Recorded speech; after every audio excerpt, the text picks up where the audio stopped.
Jadi di antara syafaatnya Quran itu orang nggak jadi masuk neraka. Jadi syafaat itu ada dua. Dari neraka diangkat ke surga dan itu bisa lama itu. Nah, tapi kalau syafaatnya Quran itu yang belum masuk neraka supaya nggak jadi masuk neraka. Karena neraka juga punya aturan. Dia juga kena aturan fikih. Jadi betul ini. Ada bujan. Jadi kena konstitusi apa? Fikih. Sama tak ceritani syafaatnya Quran itu. Ada orang itu beling itu fasik. Itu dihafal surat Tabarok. Hafal betul.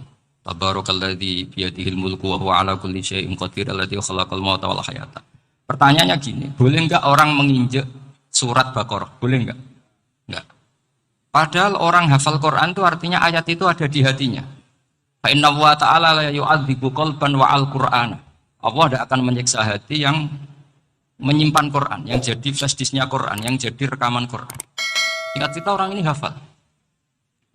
Pas ketemu Mungkar Nakir prosedur kan, ini orang fasik mau diantemin sama Mungkar Nakir. Prosedur ya, dia kan prosedur standar. Nah, si surat Tabarok akhirnya menjelma, jadi seseorang yang gagah berani. Kamu nggak boleh nyiksa orang ini. Saya ini kalamullah. Kalau kamu nyiksa dia, berarti nyiksa saya. Kamu berani sama kalamullah. Wah ya tidak berani dari Mungkar Nakir. Tapi orang itu nakal, harus saya gebukin. Tapi kata Quran tadi, tapi saya di situ pasti kena saya. Oh debat, nggak ada lajnahnya ini gak ikut. Kalau Keswerjon ikut jadi lajnah. Kalau jadi lajnah pasti kroninan. Kalau santrinya dimenangkan. Akhirnya debat. Ya sudah kita ketemu Allah. Akhirnya Mungkar Nakir sama Quran tadi surat Tabarok datang sowan sama Allah. Terus kata Allah, memangnya kenapa Mungkar Nakir? Saya harus nyiksa dia karena dia fasik ya Allah. Memangnya kenapa surat Tabarok? Saya ada di situ. Menurut aturan, orang tuh nggak boleh injak-injak Quran. Kalau dia nutuk saya, nutuk Quran. Itu harus dikasih tahu fikihnya Mungkar Nakir. Akhirnya Allah ngendikan gini ke surat Tabarok. Ya sudah, terserah kamu. Kalau terserah pulau Gusti, Mungkar Nakir nggak boleh nyentuh orang ini. Ya sudah selamat. Sehingga terus itu sama baca di termasuk mujizatnya surat Tabarok di tafsir Ibnu Katsir banyak. Karena tadi logikanya malaikat itu juga kena aturan fikih. Sehingga banyak ulama termasuk Said Muhammad ngendikan pertanyaan Mungkar Nakir itu tidak semua orang kena. Kalau semua orang kena nanti kalau tanya Nabi Muhammad, waman nabiyuka? Itu kan jawabnya. Nabi kamu siapa? Belum saya ini nabi. Iya kan? Dan nanti kalau pas ketemu Nabi Ibrahim, waman abuka? Jadi repot kan? Makanya ada kiai yang guyon kalau ditanya, merep buka, saya ini guru tauhid sembrono. Saya ini ngajar Ummul Barohin, kamu tanya merep buka. Masyhur itu keramatnya Imam Malik itu. Ada Ashabu Malik, Rajulun min Ashabi Malik. Beliau ditanya Mungkar Nakir, merep buka, menabi buka. Imam Malik datang, ini seumur-umurnya itu ngajar tauhid. Kamu tuh DI enggak sopan kamu. Dan kita berharap barokah sampean ngaji nanti itu. Malaikat itu anak sungkane itu. Dan saya meskipun guyon itu serius. Bedanya orang alim sama ndak itu di situ. Orang alim itu guyon itu masih benar, masih serius. Coba saya bacakan ayatnya. Ala inna auliya Allahi la khaufun alaihim wa lahum yahzanun. Terus lahumul busyra fil hayatid dunya fil akhirah. Artinya kalau Mungkar Nakir dengan penampilan garang gitu, berarti ada ketakutan apa enggak? Ada, padahal ciri utama walinya Allah tidak ada ketakutan. Makanya itu termasuk dalilnya Sayyid Muhammad, tidak semua orang alami seperti itu, karena wali-wali itu la khaufun alaihim wa lahum yahzanun. Anak kiai ketemu karena kerja buat tidur wedek. Iku rezeki ora kalau pertanyaan itu, konan santri piye? Lho isen wis kiai dihanjuti Mungkar Nakir. Malu gak kira-kira? Mesti pelengahan konan santri piye? Nah jawabannya gampang karena pernah ngajar tauhid. Makanya Sayyidina Ali ini cerita ini ada di kitab Nurul Dolam. Sama di kitab Nurul Dolam karangannya Syekh Nawawi Banten. Sayyidina Ali itu ya, andikan orang biasa mungkin ya agak-agak hasut, tapi ini wali gak boleh kamu katakan. Dia itu mangkal sama Umar. Orang kok setiap orang pernah dibentak. Apa dia berani bentak Mungkar Nakir? Penasaran. Bagaimana perang Umar itu berlanjut enggak gitu kira-kira. Artinya minta ya Allah saya minta kasyaf. Ya karena yang minta Sayyidina Ali karena mau wajah dituruti sama kasuf. Dilihat. Sayyidina Umar pas meninggal itu. Jadi hasud itu ya kadang penting asal baik. Loh betul, bahasa Kanjeng Nabi kadang la hasada illa fisnadan. Itu Nabi bahasakan ya hasad. Gus Firson aja yang nafsirkan ghobtoh itu kan gaya-gayanan sebagai ulama. Aslinya Nabi ngendikan itu la hasada illa fisnadan. Ulama yang ganti itu namanya ghobtoh.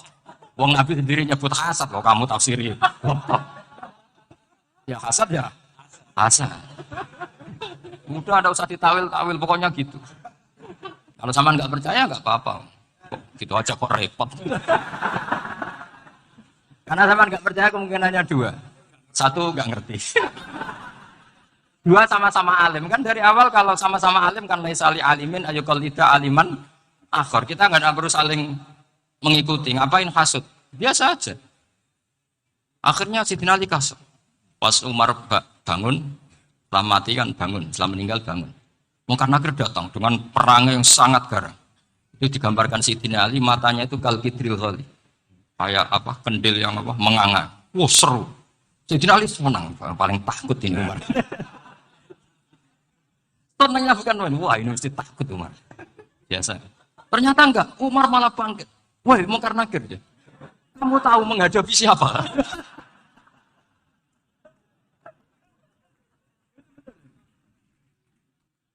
Kamu itu menghadapi temannya Ashabul Khalqi ilallah.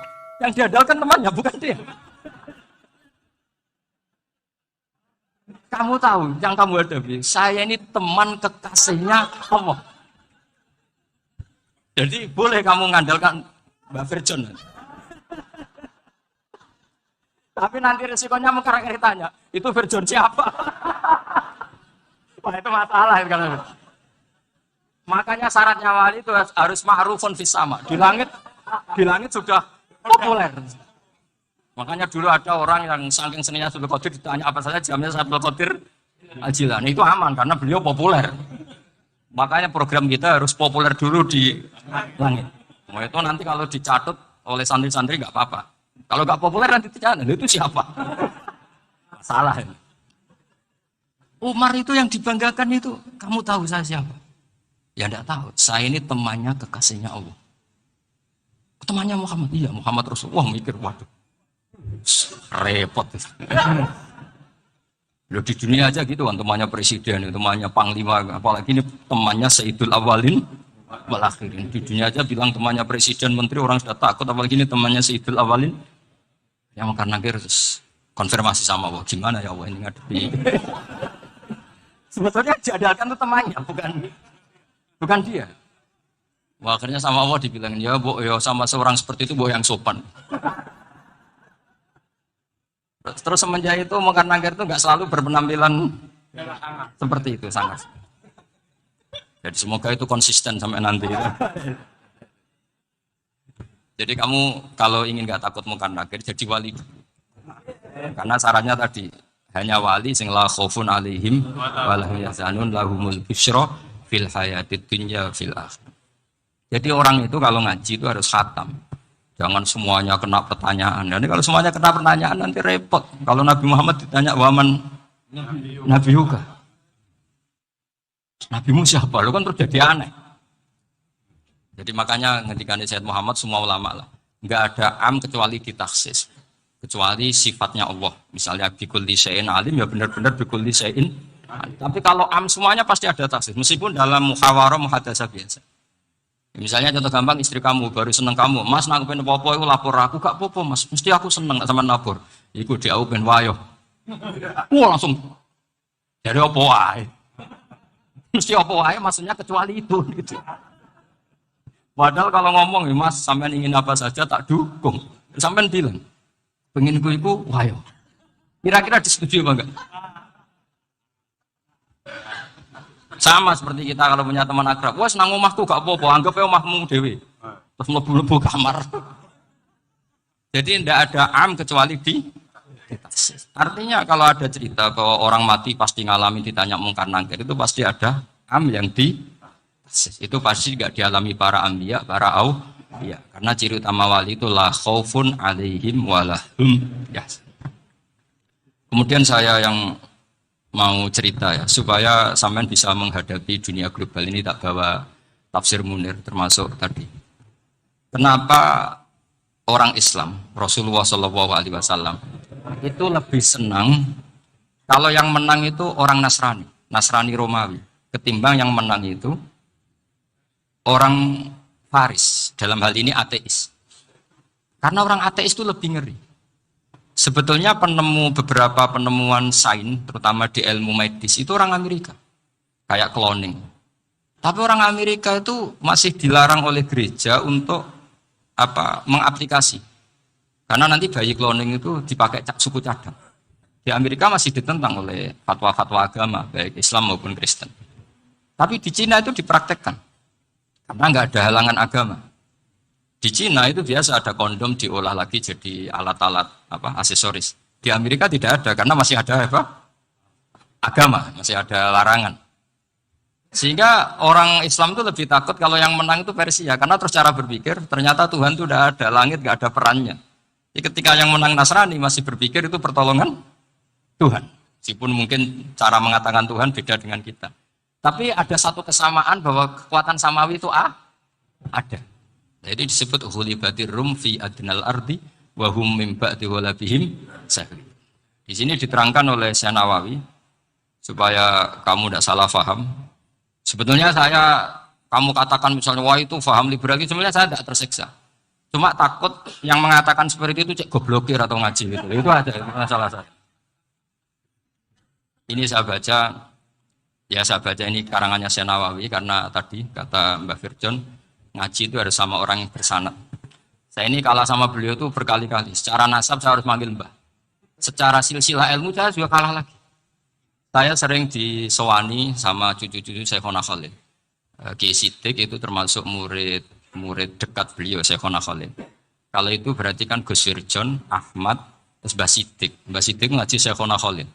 Syekhona Khalil itu pernah ngaji langsung sama Sayyid Zaini Tahlan. Berarti beliau dari Sayyid Zaini Tahlan itu baru generasi kelima.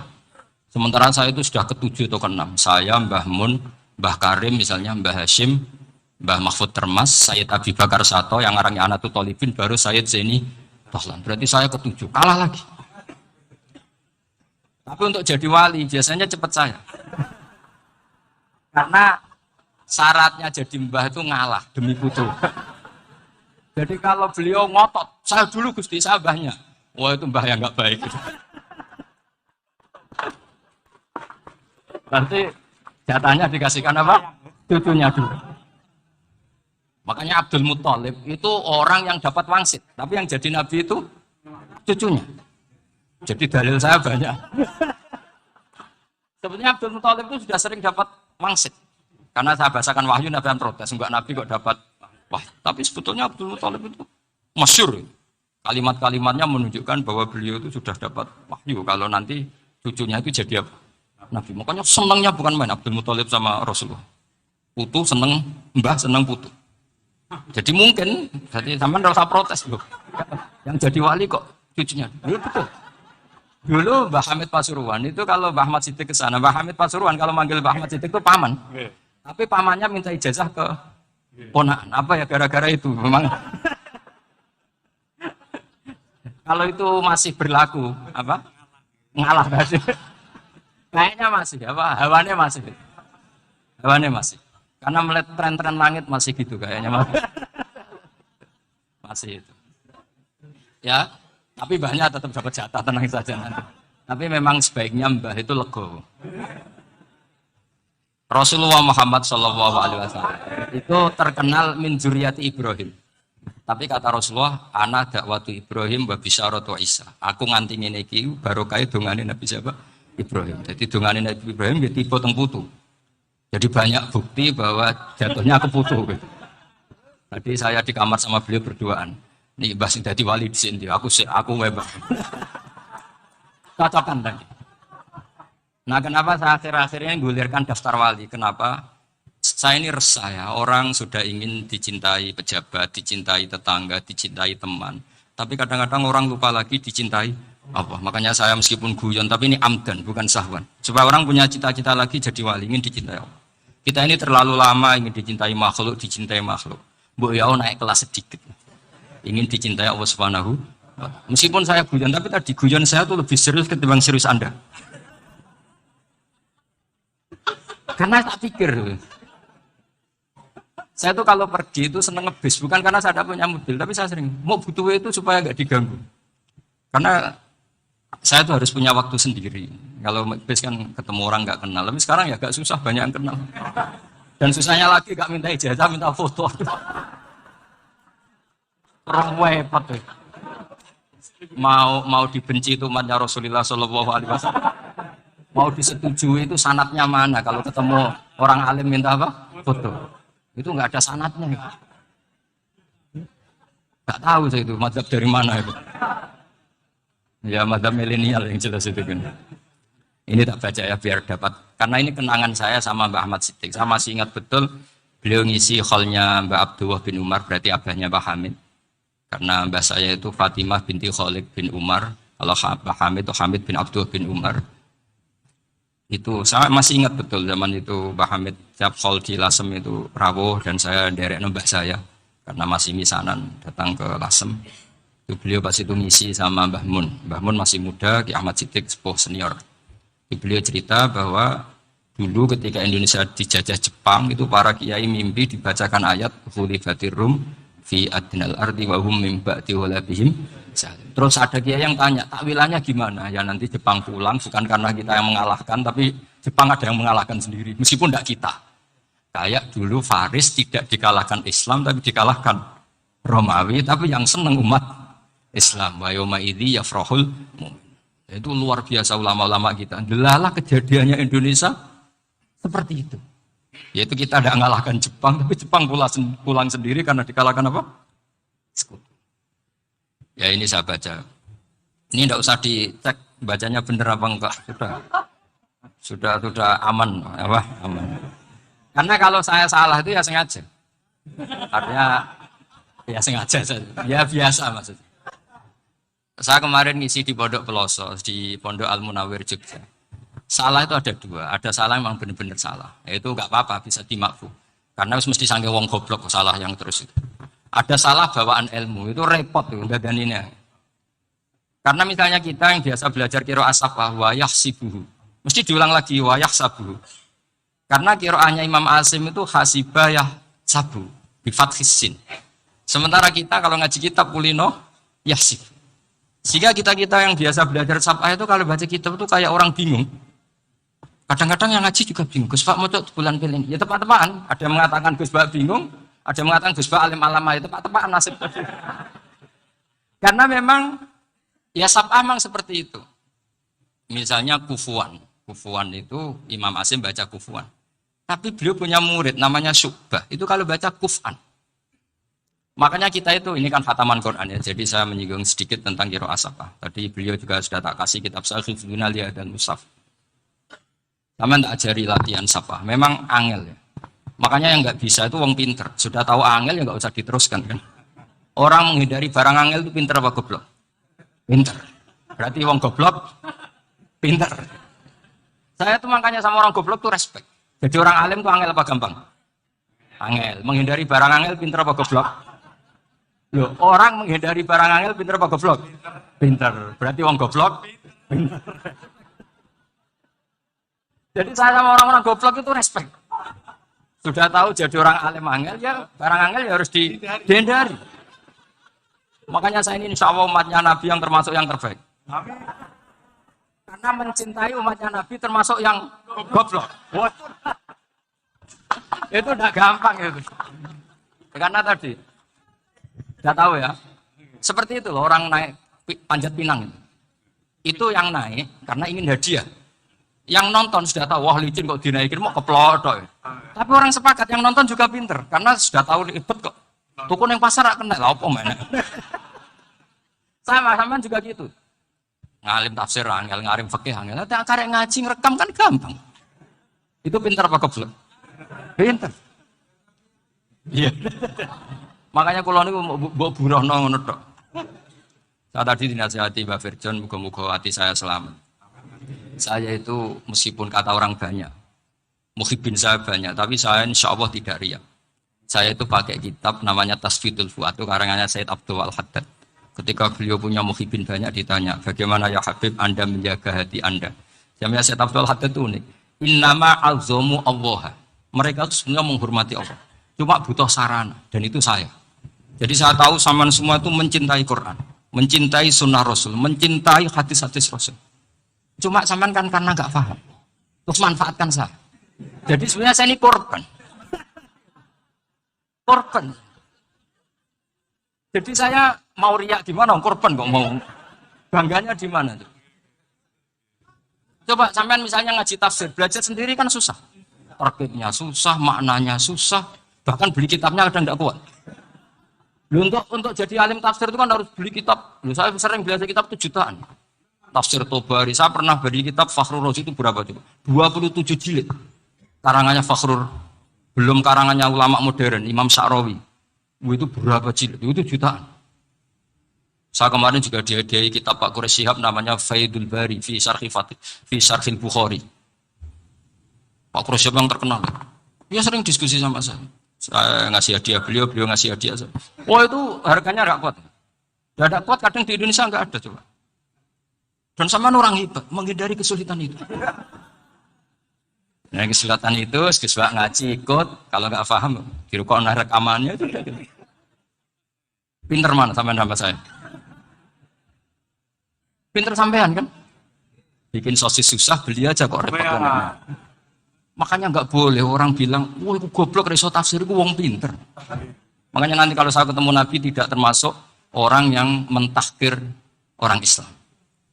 Kafabil mari isman ayah kira akhahul muslim. Jadi cukup orang itu dosa kalau menyepelekan orang Islam. Termasuk darani sampean goblok itu dosa. Caranya nggak darani goblok ya tadi di logika tadi. Alim itu angel. Mungkin dari angel itu pintar. Berarti wong bodoh. Pintar ya sudah gitu. Tapi tetap bodoh. Tapi ini satu cara untuk saya respect gitu. Coba orang yang ngaji tafsir saya banyak, mungkin ribuan. Itu sebetulnya mencintai Quran. Karena Quran adalah kitab suci yang panduannya umat Islam. Sangat mencintai Quran. Terus kemudian mereka nggak paham. Terus mencari orang yang memahamkan. Burohno lah cara Jawa ini. Terus keren saya itu di mana coba?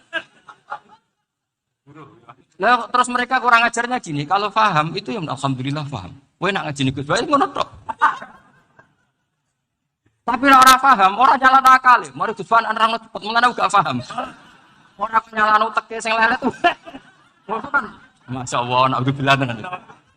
Sebetulnya tingkat kurang ajarnya tinggi sebenarnya. Jadi kalau nggak paham itu kadang nggak nyalahno uteke. Kayak mau misalnya, mau mari mikir aja jelas. Padahal misalnya jelas orang mesti paham, bodoh. Paham?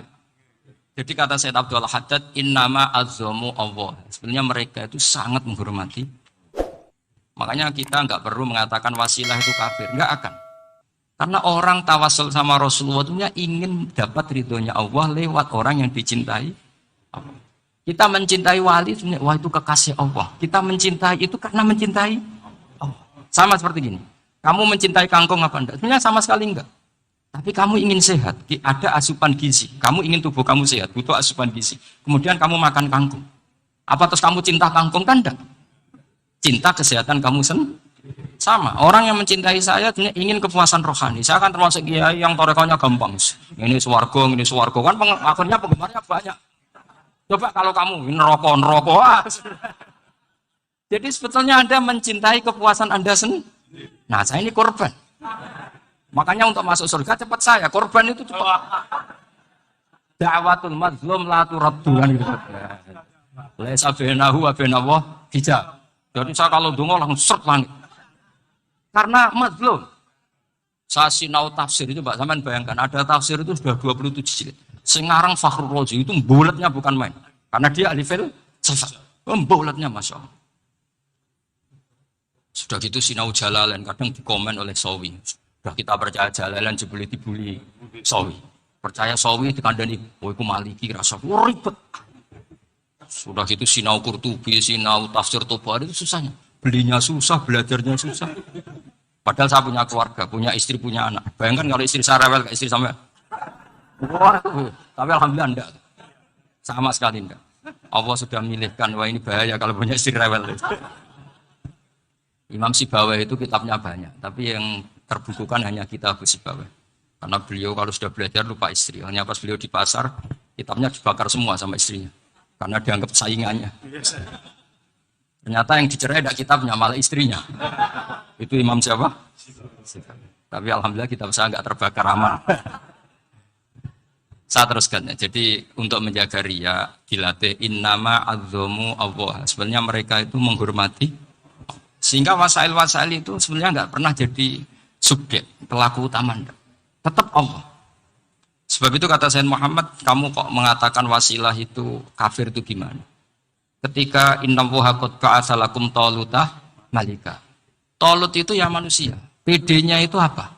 Inna ayata mulkihi ayyatiyakumut tabut fihi sakinatum min rabbikum wa baqiyatum mimma taraka alu Musa wa alu Haruna tahmiluhul malaika. Jadi beliau PD itu kalau bawa sunduk ke semacam peti sakti, sing di situ ada baqiyatum mimma taraka alu Musa wa alu Haruna tahmiluhul malaika. Ya kayak semacam jimat, tapi saya bukan mensyariatkan jimat enggak, karena nanti banyak penjual yang pembohong juga gitu loh. Cuma cerita, kamu tidak usah mengatakan kafir. Dulu Tolut, PD-nya kalau bawa sunduk, semacam peti kesaktian yang di situ ada baqiyatum mimma taraka alu Musa wa alu Haruna tahmiluhul malaika. Sehingga Khalid bin Walid, meskipun beliau sahabat dan menyaksikan wajah Rasulullah SAW, itu bawa sya'aratun min sya'aratihi Rasulullah SAW, bawa rambutnya Nabi. Perang kemana-mana itu diletakkan di pecinya. Nanti sama tanya lagi, masa pakai peci Khalid bin Walid? Wah panjang, sampai itu repot. Sampai tak warai ngaji usul fikih. Usul fikih itu kalau ngaji itu ada istilah tangkihul manat. Ini mesti wilayah yang kita bisa berdebat sama Mbah Firdan. Dulu itu musuh saya karena saya makili Anwar, beliau makili Peloso. Tapi tahu-tahu kalah tua terus saya mengundurkan diri. Di fikih itu ada istilah, ada tangkihul manat, ada tahqiqul manat, ada tangkihul manat. Tangkih itu kira-kira gini, lafadz hadis itu dibuang sekian. Untuk tahu bahwa itu madarul hukmi. Misalnya gini, tak beri contoh paling gampang. Taman harus paham, kalau nggak paham nggak pinter-pinter. Ja'a a'rabiyun ila Rasulillah sallallahu alaihi wasallam. Ya karena ini menghormati Mbah Ahmad Siddiq, itu orang alim. Jadi ngaji ini tetap ada suasana alim.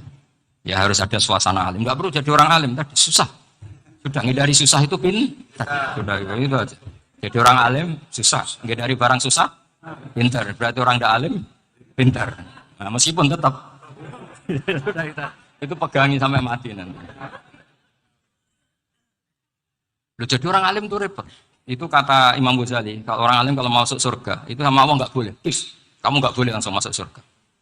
Coba cari umat kamu, syafaati dulu. Dan saya takut nyari sampean nggak bisa kembali. Saya tidak punya rencana itu. Pokoknya mau masuk. Boleh sampean kuat pun, balik.